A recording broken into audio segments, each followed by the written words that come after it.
ഇപ്പൊ കേരളത്തിലെ സംഘികളെ ഏറ്റവും കൂടുതൽ വെറുക്കുന്നത് ആരെ അറിയാം? മോഹൻലാൽ, ലാലേട്ടനാണ്.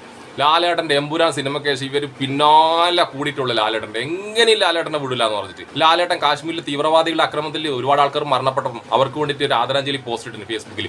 അതിൻ്റെ ഇടയിൽ പറച്ച തമ്പുരാനി ഏത് തെറിവിളി! നിങ്ങളത് പോയി കാണണം കേട്ടാ.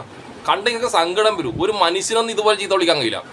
ഈ സംഘികളെ പകയുണ്ടല്ല, അത് മനുഷ്യന്മാർക്കുണ്ടാകുന്ന പകയല്ല, അത് പ്രത്യേക ഒരു ജീവികൾക്ക് ഉണ്ടാകുന്ന പകയാണ്. അവരിങ്ങനെ എത്ര നല്ലത് ചെയ്താലും പിന്നീട് നല്ല ചെയ്താലും മുന്നേ നല്ല ചെയ്താലും അവർക്ക് വിഷയമല്ല. അവർക്ക് വേദനിപ്പിച്ചിട്ടുണ്ടെങ്കിൽ സത്യം പറഞ്ഞാൽ അവർക്ക് വേദനിക്കുമല്ല. അങ്ങനെ വേദനിച്ച് കഴിഞ്ഞാൽ അവരിങ്ങനെ പിന്നാലെ കൂടും.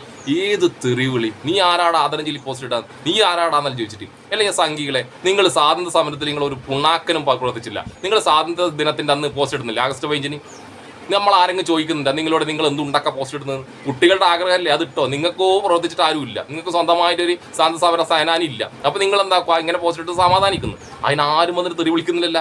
പക്ഷെ നിങ്ങൾ മോഹൻലാൽ ഇട്ടപ്പോൾ മോഹൻലാലിനെ മിലിറ്ററിയിൽ നിന്ന് എടുത്ത് കളിയുന്നു. നിങ്ങൾ ആരാടോ? വേറെ ആരെങ്കിലും മിലിറ്ററിക്കാർക്കെതിരെ എന്തെങ്കിലും ഒന്ന് പറഞ്ഞിട്ടുണ്ടെങ്കിൽ ഇവരുണ്ടല്ലോ വന്നിട്ട് ഓനെ വിടാൻ പോളവൻ രാജ്യദ്രോഹിയാന്നും പറഞ്ഞിട്ട് തെറി വിളിക്കും. ഇവർക്ക് ആരെ വേണമെങ്കിൽ വിളിക്കാം. ഇവർക്ക് മിലിറ്ററിനെ വിളിക്കാം, ഇന്ത്യനെ വിളിക്കാം.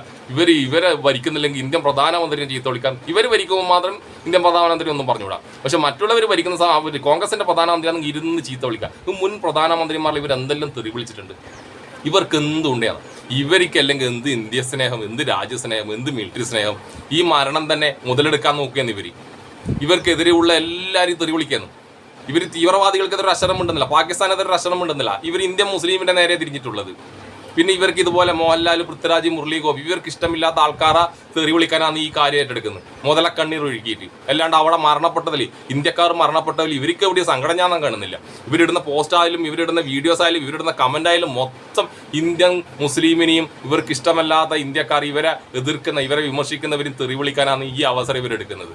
ഇന്ത്യൻ മിലിറ്ററി ഒരാളുടെ തറവാട് സ്വത്തല്ല കേട്ടോ. ഇന്ത്യൻ മിലിറ്ററി ആ തീവ്രവാദികളെ കൊല്ലാതെ ഒരു പാർട്ടിക്കാരുടെയും കഴിവുകൊണ്ട് ഉണ്ടാക്കിയതെന്നല്ല. ഇന്ത്യൻ മിലിറ്ററി സ്വന്തമായി ആർജിച്ചെടുത്ത കഴിവാണ്. അത് ഇവരെ കഴിവായിട്ടാണ് കൊണ്ടു നടക്കുന്നത്. ഇന്ത്യൻ മിലിറ്ററി പണ്ടും യുദ്ധം ചെയ്തിട്ടുണ്ട്, ഇനിയും യുദ്ധം ചെയ്യും. ഇനി ഇതിലും വലിയ യുദ്ധം ചെയ്തിട്ട് ഇന്ത്യനെ രക്ഷിക്കും.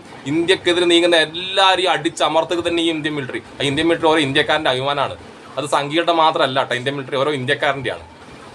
നിങ്ങൾ പോയിട്ട് ആ മോഹൻലാലിൻ്റെ പോസ്റ്റിന് താഴെ ഇടുന്ന കമൻറ്റുകൾ കാണും. എന്നിട്ട് ഈ സംഘികൾ എന്താണെന്നൊന്നും മനസ്സിലായില്ല. എനിക്കറിയാം, എന്നാൽ എത്രമാത്രം വൃത്തികെട്ടവരാണ്. പലർക്കും മുഖമില്ല കേട്ടോ. പലർക്കും മുഖമില്ലാത്തവരാണ് ഇവർ കുറേ.